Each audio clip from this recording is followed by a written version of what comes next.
Hi guys! Welcome to my YouTube channel po. New day, new video po tayo ngayon. Pag-usapan po natin tungkol po sa GSIS pension increase na dumating na po kanina. May mga subscribers po tayo na nagsasabi na dumating na po ang kanilang increase. Sa dagdagan na po ang kanilang January 2026 monthly pension. And guys, ngayon marami po nagtatanong ano po ba or sino po ba ang mga dapat magkaroon ng increase. Okay, ito po yon.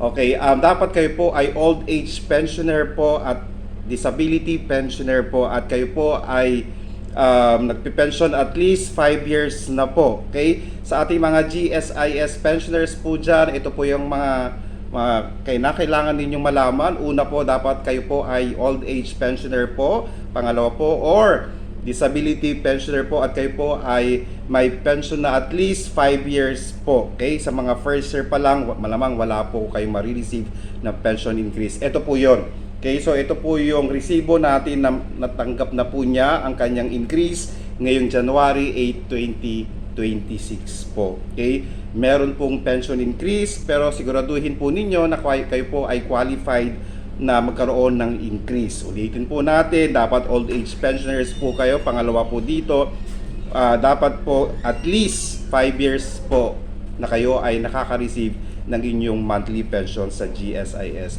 Maraming salamat po and stay safe. Bye-bye!